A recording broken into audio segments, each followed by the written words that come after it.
Today's lesson is no chocolate for Fido. Hi, everybody. I'm Roger. And I am Mike. And today we're talking about food that is bad for our dogs. Oh. Gee whiz, why is there the word Fido in the title? That's really weird. It's really strange. It's unusual. It's crazy. Yes, Fido is one of those sort of generic terms that you might use for a dog. Rover, Fido, Scout, something like that. Little Blackie or whatever. So basically no chocolate for your dog. Fido just sort of being a generic replacement for a dog's name or something like that. But yes, this is very important and actually very serious. There are certain foods, especially certain foods that are very common. People love them. You might have them in your house all the time. And even worse, the dog might not know that this food is not good for it. It might be very interested in it. Of course, many animals will smell things and go, ooh, I don't really like that. There's very little food apart from cat food my cat will eat. But there are certain foods out there that dogs especially, who are quite well known for eating just about anything that comes near their nose, there are certain foods that are actually quite poisonous to them and are enjoyed by humans and are commonly found in homes and kitchens. So this is kind of important stuff. You don't want to poison your favorite little furry friend by giving it something that you think is a snack but will not agree with the dog's biology and physiology. So let's find out all about this important topic. No chocolate for Fido. If you own a dog, you know that it always seems to appear by your side the moment you start snacking, its eyes fixed on you as it begs for a taste. Those adorable looks are hard to resist, but it's important to remember that not all human foods are safe for dogs. Some can even be deadly. One food to avoid at all costs is chocolate, which, while fine for humans, is toxic to dogs and can cause serious health problems.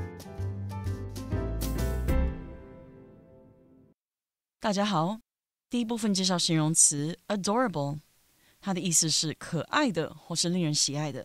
例如 The puppy is so adorable that everyone wants to pet it. 小狗非常可爱，每个人都想摸它。或者 Joan got an adorable kitten from the animal shelter. Joan 从动物收容所领养了一只可爱的小猫。继续看到形容词 deadly， 表示致命的或是可能致死的。例如This snake's bite is so deadly that it can kill within minutes. 这只蛇的咬伤非常致命，几分钟内就能夺命。或是 The quake triggered a deadly tsunami. 地震引发了致命的海啸。接着看到形容词 toxic， 它的意思是有毒的或是引起中毒的。例如 Exposure to toxic chemicals can have serious health consequences. 接触有毒化学物质可能会有严重的健康后果。也可以说 The factory released toxic chemicals into the river. 那间工厂将有毒的化学物质排放到河里。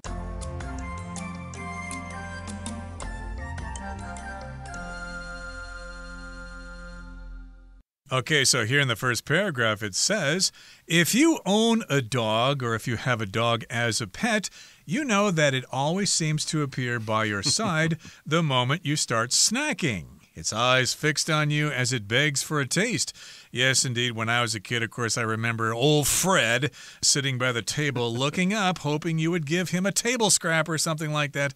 They never give up. So yes, indeed, the dog will have its eyes fixed on you. They'll just keep staring at you, maybe trying to look cute or trying to look pitiful or something like that. Please, give me a piece of pork or something. Can I have the fat or whatever? Yes, it's begging for a taste. That's right. You're on a diet, aren't you? You shouldn't be eating all that fried chicken. Here, let me help you. And it says those adorable looks are hard to resist. But it's important to remember that not all human foods are safe for dogs. Some can even be deadly. Yeah, absolutely. And it can be very hard to resist that adorable look. When something's adorable, it's kind of like saying it's cute. It's very attractive. It kind of appeals to you in a very emotional kind of way. Little kids are quite adorable adorable when they're behaving well, when they're not being naughty or something like that. Daddy, can I please get this? And they have this way, kind of like how dogs do. They raise their eyebrows and that hopeful kind of, make me the happiest little person or little dog in the world if you just get me that thing or feed me that little scrap of your hamburger or whatever. So it's hard to resist. It's hard to say no when something is being so adorable and asking you for something like this, something quite small, like a little table scrap or a taste of your food. But, and here's the important part, but it's important to remember that not all human foods, foods that are consumed safely and frequently by humans, human foods, are safe for dogs. They're not safe for dogs. It's not dog food, it's human food. And some foods, some human foods that we enjoy and eat frequently can even be deadly. And if something is deadly, it is going to kill you. It is going to possibly make you die. It could be fatal as well. So if we say something is deadly, we're saying it's something that could cause you great physical harm. In fact, it could possibly even end your life. Right, be careful of that spider. Its bite could be deadly. Okay, if that spider bites you, you might die from the poison or whatever.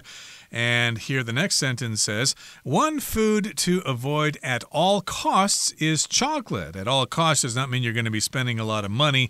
It just means you totally have to avoid this food. You cannot use it at all. You cannot feed this food to your dog at all. And that is chocolate, which, while fine for humans, is toxic to dogs and can cause serious health problems. So it is true that human beings can eat chocolate. It's okay if you don't mind gaining weight or whatever. I guess raw chocolate is pretty good, but usually they add a lot of sugar to chocolate, so it's probably not the best thing for you to eat in large quantities. So yes, it's fine for humans, but it's toxic to dogs. Okay, the word toxic here just means it's poisonous. They're similar in meaning. Toxic to me usually refers to some kind of substance like chocolate or chemicals or something like that. Poisonous I tend to think of as being plants or certain kinds of animals, like that's a poisonous plant there. Stay away from like poison ivy, for example. It's kind of a dangerous plant to avoid if you're hiking in the woods. And venomous is also used, but that kind of refers to like a snake or something, a venomous snake. That's right. The venom from the snake could be toxic or poisonous, but you're right. We often use these words kind of interchangeably. But basically, these are chemicals that can physically harm you or even kill you. They can be deadly. So this is, of course, something you do want to avoid giving to your furry little friend. Let's find out exactly why chocolate is so bad for dogs in the next part of the article. The problem with chocolate is theobromine, a chemical similar to caffeine that human bodies can flush out fairly quickly, but that dogs process much more slowly. This allows the chemical to build up in their systems, which can result in vomiting, shaking, a racing heart, and in severe cases, death. Dark chocolate is especially dangerous due to its higher theobromine content, with just 50 grams of the chocolate potentially proving fatal to a medium-sized dog. 第二部分介绍名词 caffeine 表示咖啡因，可以说 This coffee is quite weak, so there's not very much caffeine in it. 这种咖啡蛮淡的，所以里面的咖啡因含量不高。又或者说 I need a lot of caffeine in the morning to help me wake up. 我早上需要大量的咖啡因来帮助我提神。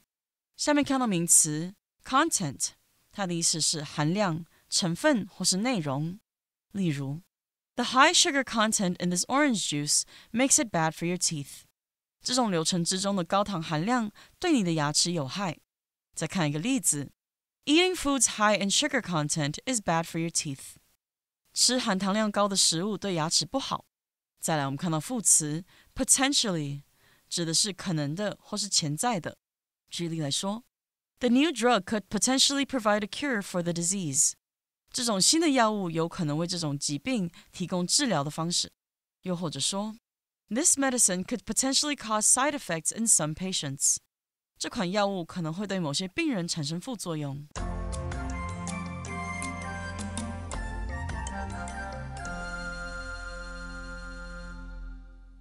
Okay, so here in the second paragraph, we got some chemistry lesson for you today. This is new to me, actually. The problem with chocolate is theobromine, and it's a chemical similar to caffeine, which of course is in your coffee and it's in chocolate and tea to a certain extent. Caffeine, of course, is desired by people in the morning. It helps wake them up and perform well in school or at the office or whatever.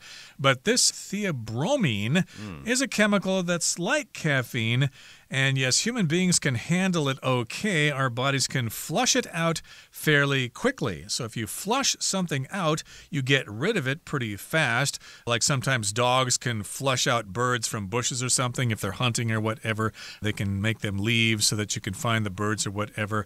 But in this case, the chemical can be eliminated from the body fairly quickly, but it doesn't happen with dogs so much. Very interesting. Of course, when you go to the bathroom and then at the end you kind of pull that little lever and all the water goes through, that's flushing the toilet. Or if you've ever gotten anything dangerous in your eyes, they might say, put your face under a tap of water and flush your eyes out, sort of rinse out all of that stuff. Use some kind of water generally to get rid of the poison, the toxin, the harmful chemicals, and hopefully save the situation there. So human bodies, we can get rid of this stuff. So I guess theobromine isn't good for us either, but our bodies don't retain it. Our bodies get rid of it quickly. So that's fine for us. That's why we can eat chocolate safely. But dogs, they process this stuff much more slowly. So, as it says next, this allows the chemical theobromine to build up in their systems, which can result in vomiting, shaking, a racing heart, and in severe cases, death. Wow, that's pretty scary, actually, when you think about it. The dogs don't have the ability to flush out theobromine. It builds up. That means they retain it, they keep it, and once it reaches great levels, it turns into a very deadly poison. It can result in vomiting, throwing up. When you vomit, you expel, you get rid of the food in your stomach, not in the normal way by going to the bathroom a few hours later, but by having it come back up out of your mouth. Yes, so you throw up, maybe if you're sick, if you have food poisoning, if you drink too much alcohol. Sometimes people will do this. Not a pleasant thing to do, but it is your body's way of getting rid of harmful things that are poisoning you or causing you to feel sick or feel discomfort. So the dog could throw up, it could vomit, it could shake, it could cause sort of muscle spasms, I suppose. So there's obviously some kind of muscular thing going on with the chemicals in theobromine.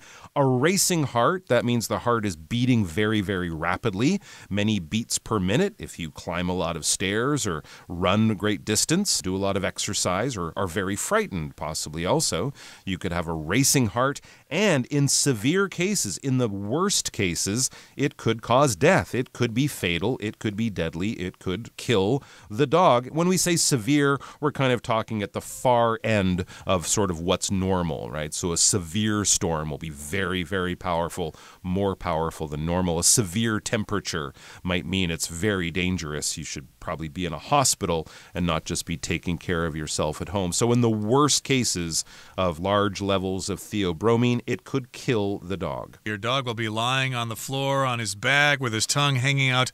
It will be very pitiful and you'll feel very sad. So don't feed your dog so much chocolate. And dark chocolate is especially dangerous due to its higher theobromine content. Okay, so yeah, watch out for that dark chocolate. Of course, chocolate comes in different degrees, a different percentage of the cacao, I guess it's called, in chocolate. So watch out with just 50 grams of the chocolate, potentially proving fatal to a medium-sized dog. Wow. Okay, so potentially just means it has this possibility of happening. So yeah, that's a measurement, an amount of chocolate. That small amount could possibly or potentially prove fatal to a dog that isn't too big or isn't too small. So if something's fatal, it means it causes death. There you go. And that's for a medium-sized dog. Yeah, dogs are often rated as being small size, medium size, large size. If you're talking about, of course, like a little Chihuahua or a little Jack Russell Terrier, those would be small-sized dogs. I think the Taiwanese mountain dog, that's kind of a medium-sized dog. And then, of course, we have larger breeds as well, like the Labrador or Golden Retriever. Those would be sort of larger dogs. So your average-sized dog is about 50 grams of dark chocolate can be very, very poisonous and very harmful to them. So that's a good thing to know, and it's basically just safe to not give any chocolate to any size dog at any time, to be really, really careful. Let's find out more about this very important topic and what you might do should your dog accidentally eat some chocolate. If you have a dog, try to store any chocolate safely out of its reach. A clever dog, however, might still manage to find some. If this happens, contact a vet immediately. With prompt treatment, your dog should recover quickly, though it might be wise to keep your home chocolate-free for a while.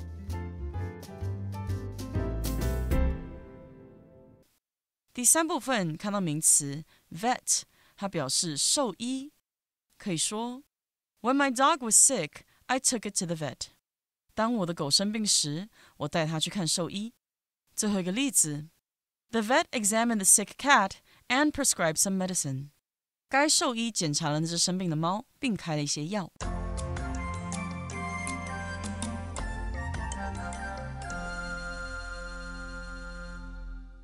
Okay, here's the third and final paragraph for today. It says, if you have a dog, try to store any chocolate safely out of its reach.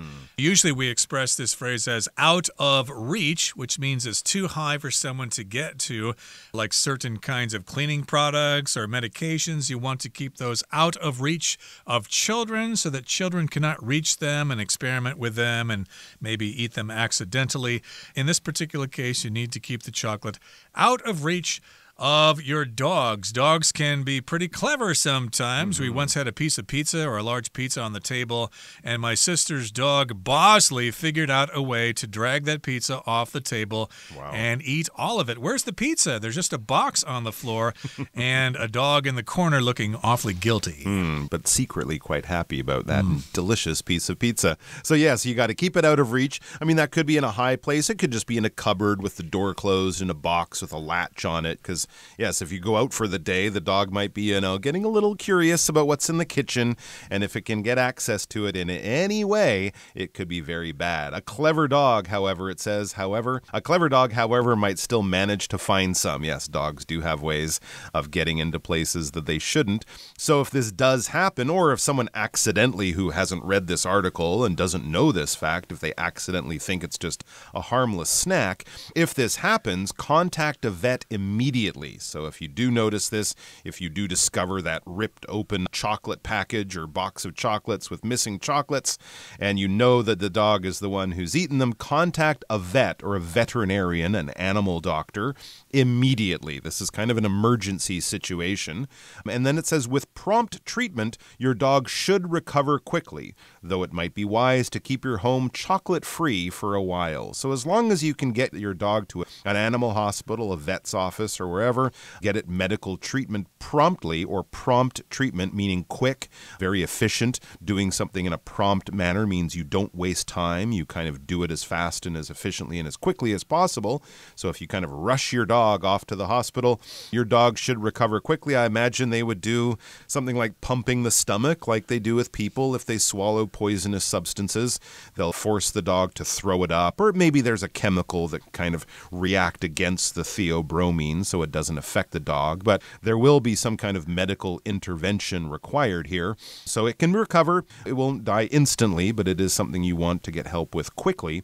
Though it says it might be wise to keep your home chocolate-free for a while. Once you get your traumatized dog back home after that visit to the vet for eating something sweet, your dog's confused. Your dog is wondering, what was wrong with chocolate? I really liked it. It tasted good. But you should keep your home chocolate-free. Keep chocolate away from your dog for a while, or better yet, all the time. I think that would probably be the safest way to go about this. It is good advice, and of course there are other things that you should probably keep away from your pets, but we'll talk about them some other day. For right now, however, we're going to hear from Hanny, our beloved Chinese teacher.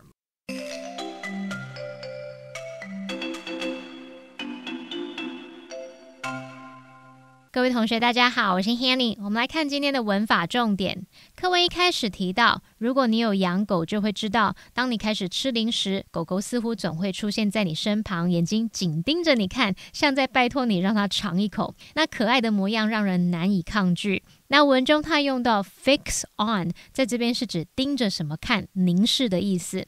那形容词 adorable 表示可爱的，令人喜爱的。它的动词是 adore。那我们来拆解它的字首字根。adore 的字首 ad 表示朝向。那么 ORE 它有诉说、期盼的意思。当我们朝着某人诉说，向对方来表达爱慕、崇拜，这样的方式也许就可以联想到 adore 它有热爱、崇拜的语义。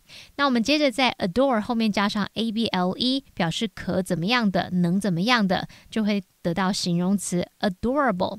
当某人事物会令人爱慕、让人热爱，那就表示它是可爱的、讨人喜欢的。好，课文第3部分提到 If you have a dog, try to store any chocolate safely out of its reach. 如果你有养狗，试着将巧克力安全的存放在它碰不到的地方。然后还有提到一句 If this happens, contact a vet immediately. 若发生这种情况，请立即联系兽医。那这边我们是要介绍 if 引导条件句的用法。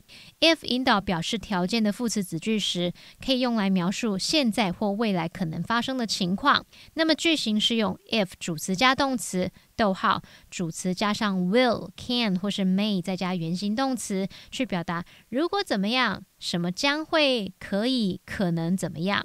那么 if 子句也可以摆在主要子句的后方。这边要注意的就是 if 子句的动词是用现在简单式，不是用未来式哦。例如If it doesn't rain tonight, we will have a barbecue in the yard. 如果今晚没下雨，我们将会在院子里烤肉。那这个句型当中啊，其实主要子句也可以用祈使句表达，句型就会是 if 主词加动词，逗号，祈使句，就像课文里面的用法。例如 If you feel sleepy, go take a nap. 如果你觉得困，就去小睡一下吧。好，那另外补充一下 if 引导条件句也可以用来陈述事实或是普遍法则，或是描述某情况发生时必然会引起某种结果。这时候主要子句会用现在简单式表达，那句型就是 if 主词加动词，逗号，主词加动词。例如 If you want to improve your English, you need to practice as much as you can. 如果你想要让英文进步，你得尽可能多练习。再看一个例句是 If I drink coffee after dinner, I have trouble sleeping. 如果我在晚餐后喝咖啡，就会难以入睡。好，那以上是今天重点整理，我们回顾今天的单字吧。Adorable. The puppy's big round eyes made it truly adorable and melted everyone's heart. Deadly. A deadly disease that has killed hundreds of people has been spreading rapidly across the country. Toxic. Some wild mushrooms are highly toxic and can cause poisoning or even death if eaten. Vomit. Carter felt so sick after eating the spoiled seafood that he vomited several times. Severe. After being rescued from the house fire, the woman was rushed to the hospital with severe burns. Content.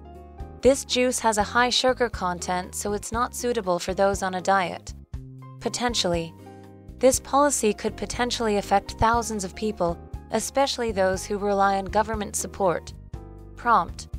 Mary received a prompt reply to her email, which helped her make a quick decision.